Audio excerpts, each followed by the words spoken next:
बिस्मिल्लाहिर्रहमानिर्रहीम। अस्सलाम वालेकुम नाज़रीन, इरफान हाशमी आपको प्रोग्राम दो टोक में खुशामदीद कहता हूँ और हमारे साथ मौजूद हैं इस्लामाबाद से इब्राहिम राय साहब। राय साहब अस्सलाम वालेकुम। वालेकुम अस्सलाम।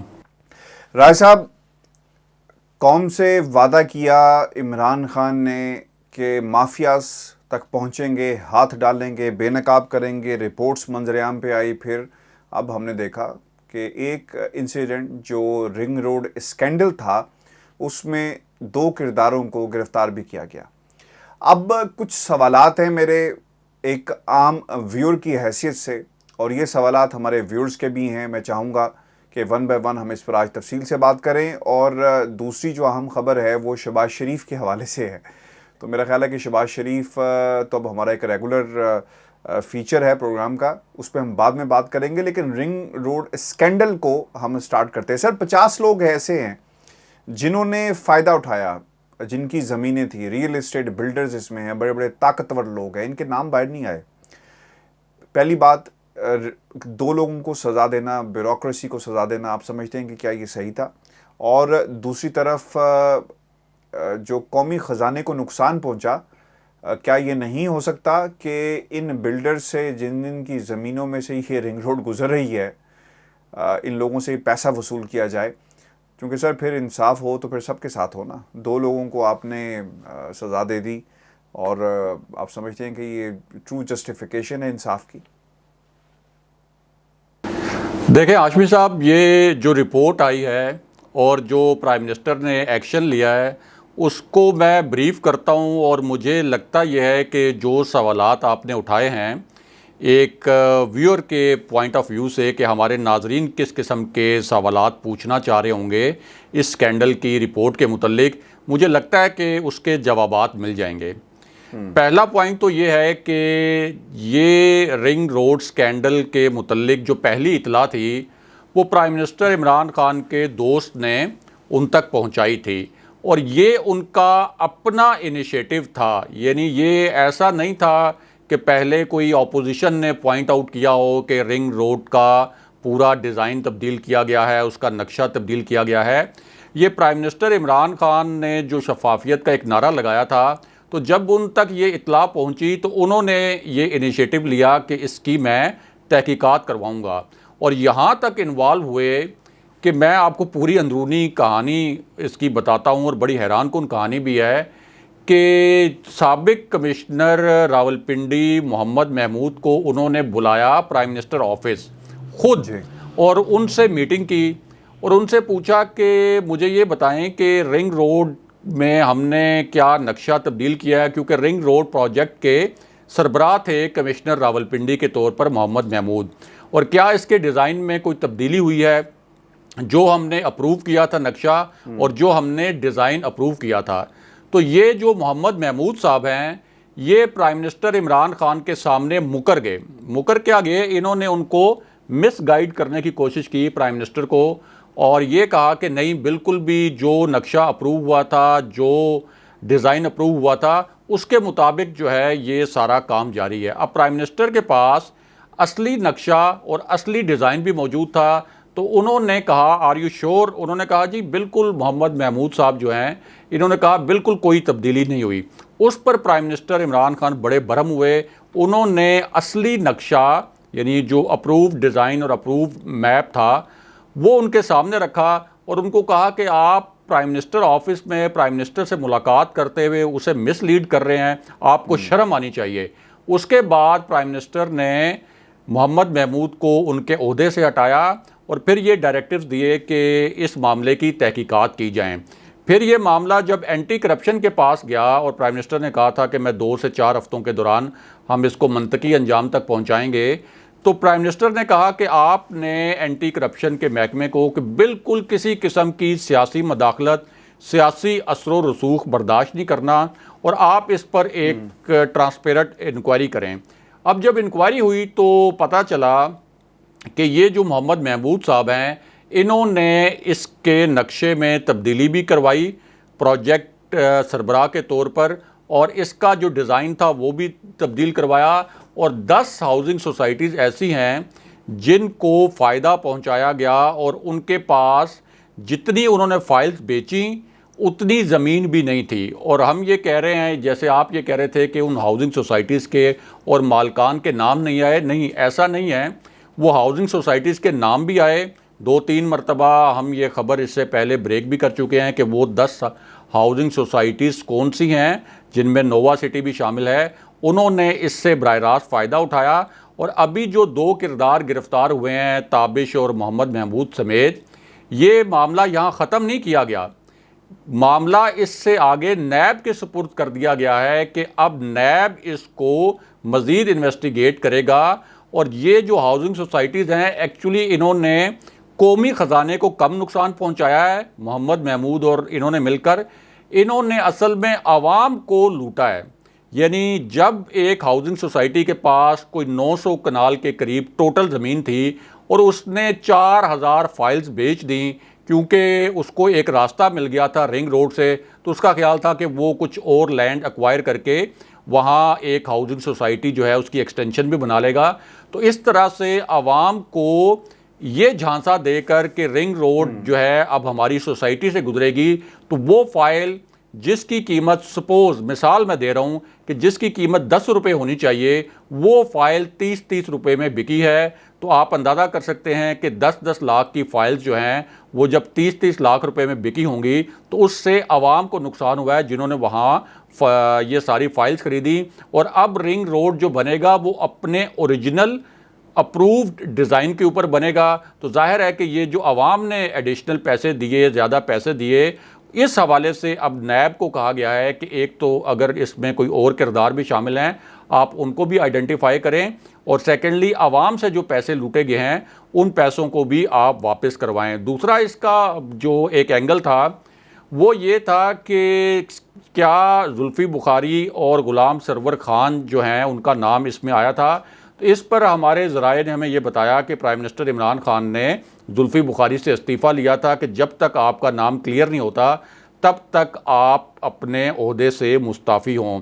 और अब ये जो इंक्वायरी रिपोर्ट आई है, इसके अंदर ये ज़िक्र नहीं किया गया ख़ास तौर पर जुल्फ़ी बुखारी का कि उनका इसके अंदर कोई किरदार ऐसा था कि उन्होंने कोई इन्फ्लुएंस किया हो उस वक्त के कमिश्नर रावलपिंडी, जिनको अब गिरफ़्तार किया गया है। अगरचे जुल्फ़ी बुखारी जो हैं वो कमिश्नर रावलपिंडी के हक़ में थे, उनके फेवर में थे, लेकिन ये अब एंटी करप्शन की जो रिपोर्ट आई है, इसमें भी प्राइम मिनिस्टर इमरान खान से डीजी एंटी करप्शन ने एक दिन पहले मुलाकात भी की थी, लेकिन इस रिपोर्ट में ऐसा कुछ इंडिकेट नहीं किया गया कि जुल्फ़ी बुखारी का कोई बराह रास्त इस पूरे मामले में अमल दखल था या उन्होंने इससे कोई फ़ायदा पहुंचाया।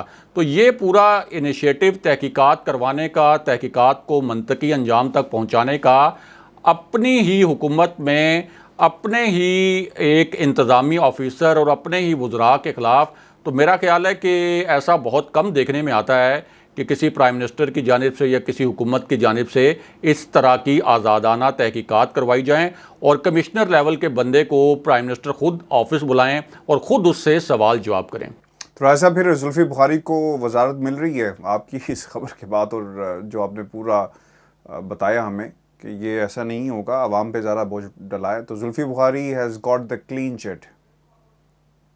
जी देखें, अभी थोड़ी देर पहले जुल्फ़ी बुखारी की जो रिहाइशगाह है वहाँ बड़े लोग इकट्ठे हुए, उसकी कुछ फुटेजेस भी अभी दिखाते हैं आपको, कुछ वीडियोस भी, और उन्होंने बड़ी मुबारकबादें दी। और जुल्फ़ी बुखारी ने जो कमिश्नर रावलपिंडी लगाए गए थे मोहम्मद महमूद के बाद, उनके ऊपर 1 अरब रुपए हर्जाने का दावा भी किया था कि आपने अपनी रिपोर्ट में बेशक इनडायरेक्टली लेकिन मेरी तरफ इशारा किया था, और अगर आप 14 दिन के अंदर माफ़ी नहीं मांगते तो फिर आप 1 अरब रुपया हर्जाना अदा करें। अब रिपोर्ट्स यही हैं कि जुल्फ़ी बुखारी को इस रिपोर्ट के अंदर, ये जो तहकीकाती रिपोर्ट थी, इसमें क्लीन चिट मिली है, और वो अपने करीबी लोगों को ये भी बता रहे हैं कि मैं कैबिनेट में वापस आने वाला हूँ। राय साहब, ये तो खैर जुल्फ़ी बुखारी ऑब्वियसली कौम देख रही है, तमाम सियासतदानों को बहुत करीब से, शहबाज शरीफ साहब को भी बहुत करीब से देख रही है। तो शहबाज शरीफ साहब के हवाले से क्या खबर है? एक नया जो ऑब्वियसली जो FIE के हवाले से है, मनी लॉन्ड्रिंग जो केस चल रहा है, तो कुछ नई डेवलपमेंट्स उसमें हुई हैं, वो हमारे साथ शेयर करें। केस पुराना है लेकिन डेवलपमेंट्स कुछ नहीं है, क्या नहीं है डेवलपमेंट सर? हाशमी साहब, एक आज ब्रीफिंग हुई है और उसमें शहबाज शरीफ के ऊपर जो करप्शन का केस है, इसके मुतल्लिक बड़ी ही दिलचस्प मैं सॉरी आपकी बात काटता हूँ सर, ये मैं तो थक गया और मुझे जब भी आप ये बात करते हैं ना करप्शन और एक और कहानी आ गई, मुझे तो सर हंसी आती है। और मैंने तो देखे नहीं कोई लंबी तमीज़ भी नहीं बांधी कि क्या हो रहा है, क्योंकि मुझे पता है सर यहाँ पे कुछ भी नहीं होना, लेकिन फिर भी हम चाहेंगे कि आप बताएंगे असल में हुआ क्या है। जी, ये जो ब्रीफिंग थी, इसमें बड़े दिलचस्प इंकशाफात किए गए हैं शहबाज शरीफ के करप्शन केसेस के मुतल्लिक, और बड़े मज़े के फिगर दिए गए हैं। और उसके बाद इस ब्रीफिंग में जो मौजूद ज़राए थे, उनसे हमारी ज़रा ब्रीफिंग से हटकर भी थोड़ी सी बातचीत हुई 3-4 मिनट। तो उन्होंने जो 3-4 बड़े मज़े के नुकात हमें बताए हैं, वो हम अपने नाजरीन के सामने रखते हैं। और ये नुकात सुनकर हाशमी साहब, मुझे यकीन है कि आपके कानों से भी धुआं निकलेगा, और हमारे जो नाजरीन हैं उनके कानों से भी धुआं निकलेगा। ये शर्तिया धुआं निकलने वाले नुकात हैं, ज़रा आप दिल थाम के सुनें। तो सुनाइए सर, सुनाइए। तो इस ब्रीफिंग के बाद एक जो अलग गपशप हुई कुछ जराए से, उन्होंने ये बताया कि जी शहबाज शरीफ के एक मुलाजिम थे जिनका नाम बताया गया मकसूद।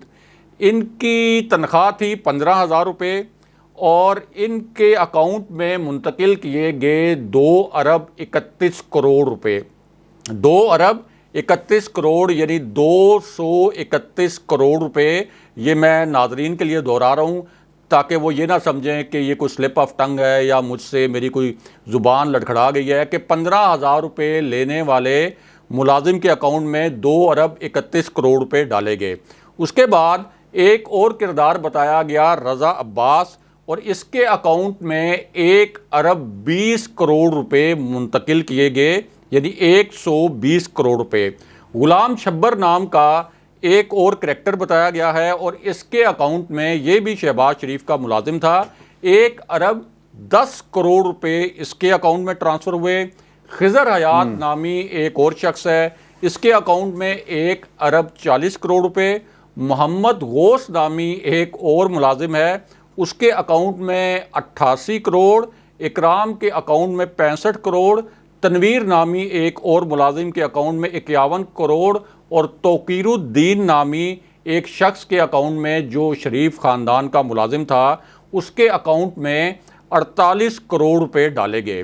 अच्छा, इसके बाद और शहबाज शरीफ साहब बिजी थे मसला फ़लस्तीन के अंदर। वो कहते हैं मेरे से मामले पे ना पूछे, मेरी तवज्जो मसला फ़लस्तीन पर है। अच्छा, फिर 2 और जो है फ़लस्तीन पर है जी, 2 और बड़े मिस्टीरियस करैक्टर्स हैं, उनके मुतल्लिक बताया गया। इनमें से एक का नाम बताया गया मसरूर है और एक का नाम शुएब है। और ये दोनों एपरेंटली शहबाज शरीफ के लिए कैश बॉयज़ का काम करते थे। 11 मुलाजमीन थे टोटल, और सिर्फ 11 मुलाजमीन के ज़रिए 9 अरब रुपए की मनी लॉन्ड्रिंग की शहबाज शरीफ ने। और 4 अफराद जो कि इस पूरे रेफरेंस के, जिनको कहा गया कि मरकज़ी किरदार थे, ये नैब के वादा माफ गवाह भी बन गए। यानी इन्होंने तमाम पोल खोल दिए। ये जो हम कहते हैं ना कि शहबाज शरीफ और हमजा शहबाज जाकर FIA के और नैब के सवालात के सीधे सीधे जवाब नहीं देते, उसकी वजह यह है कि ये जो 4 वादा माफ गवाह थे, इन्होंने सारे पोल खोल दिए। 16 अफराद कुल मिलाकर नामजद किए गए थे, और इन 16 में से 6 का ताल्लुक बराह रास्त शहबाज शरीफ की फैमिली से है। ये आज एक ब्रीफिंग और ब्रीफिंग के बाद जो हमारी ज़राए से बात हुई, उन्होंने बताया। तो ये देखें कि 15-15 हज़ार रुपये कमाने वाले जो मुलाजमीन हैं, 2-2 अरब 2.5 अरब रुपए वहाँ मुंतकिल होते रहे। और फिर जब FIA सवाल करता है तो फिर ये कहते हैं कि ये हमारे भतीजों से पूछें, ये सलमान शहबाज से पूछें, बेगमात से पूछें, या हमें मसला फ़लस्तीन हल करने दें। तो इतने संगीन किस्म के इन पर करप्शन के इल्ज़ामात हैं। और अभी तक हमने देखा है कि मखसूस माहौल में, मखसूस अदालतों से फिर भी इनको रिलीफ मिल जाता है। हाँ सर, ये जो मसला फ़लस्तीन के हल होने तक मेरा ख्याल है कि इनको सज़ा जो है वो नहीं होगी और ना ये पकड़े जाएंगे।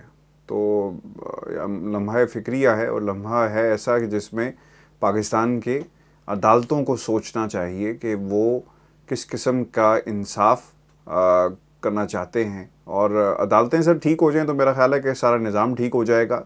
किसी के अंदर इतनी जुर्रत नहीं होगी कि वो किसी भी जो इन्वेस्टिगेटिव जो बॉडी बनाई जाती है उसे कहे, जैसा कल भी हमने बात की थी कि तुम्हें पता है कि कल का वक्त जो है वो हमारा होगा, या वक्त जो है वो एक जैसा नहीं रहता, जैसा हमजा शहबाज ने कहा था। तो ये पाकिस्तान की सियासत का अलमिया है। व्यूअर्स, हमारे इस शो को शेयर करें, कमेंट्स करें, और ये हमारा एक नया प्लेटफॉर्म है जिसमें राया साहब शहर इक़्तिदार से ख़बरें लेकर आते हैं, और ऑब्वियसली जो ख़बरें यहाँ से जुड़ी होती हैं बरतानिया से, वो मेरी कोशिश होती है मैं आपके सामने रखूँ। अगर आपके कोई सवालात हों तो ज़रूर आप हमसे कर सकते हैं कमेंट्स के अंदर। मुझे और इब्राहिम राया साहब को इजाज़त दीजिए। अल्लाह ने के बाद।